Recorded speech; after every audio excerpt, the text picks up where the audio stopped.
Chapter 1 Going Nowhere.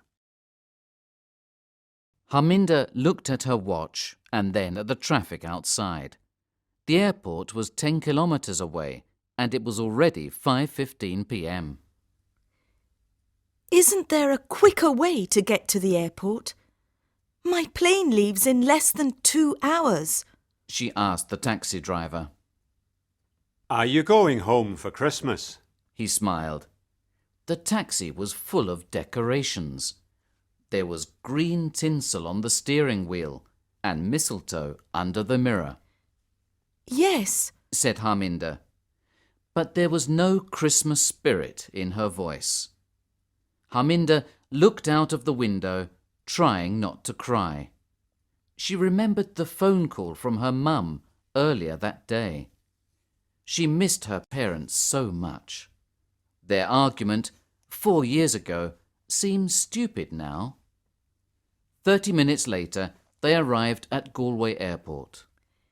How much is it? She asked. €15 for you, sweetheart, said the taxi driver with a smile. Harminder gave him a €20 note and got quickly out of the taxi. Don't forget your change, shouted the taxi driver with a €5 note in his hand. But Harminder was already inside the airport terminal.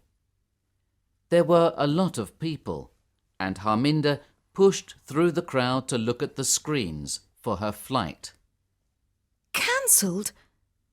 Stay calm and read it again, slowly. You've read it wrong, that's all, she thought. Flight ZXY 247, destination London Stansted, cancelled. All flights from Galway were cancelled because of bad weather. I'm sorry, but tomorrow's flight to London is fully booked. Christmas is a busy time of year, said the man at the ticket office when Harminder tried to find another flight. What about another airport? Dublin, perhaps? Sorry. You don't understand, said Harminder. I have to get to London as soon as possible. My dad's ill. I really am very sorry, the man said sympathetically. You could hire a car. It's a long journey, but if you need to get there quickly... As Harminder ran towards car hire, she saw that there were only 2 women waiting, and she started to feel hopeful. I'm sorry, but this is the last car, she heard the assistant say. But I was here first, shouted a tall, blonde woman. Only because you pushed in front of me. I'm getting married in 3 days. I have to get to London, shouted an Irish girl in her late 20s. And I've got a very important audition, said the blonde woman. Excuse me, interrupted Harminder. Did you say that there's only one car? Yes, and it's mine, said the blonde arrogantly. No, it's not. The argument continued. Harminder wanted to cry, but then she had an idea.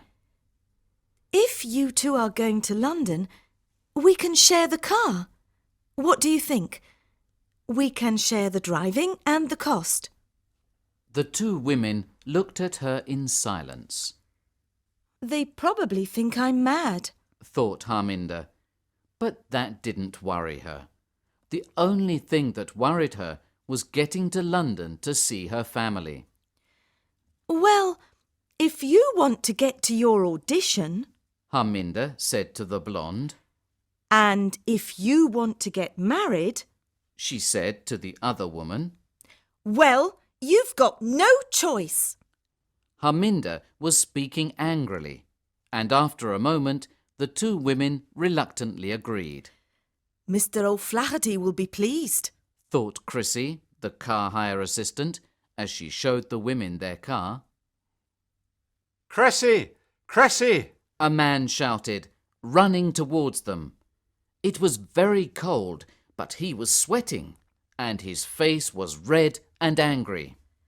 Oh, that's my boss. Merry Christmas! She smiled and closed the door. Stop them, Chrissy. What? It's okay, Mr. O'Flaherty. They've paid. She smiled, waving at the car as it left. That car was reserved, you stupid girl. He shouted. Chris's face turned red. She didn't see the three businessmen as she ran into the airport, crying. "Where is my car, Mr. O'Flaherty?" asked one.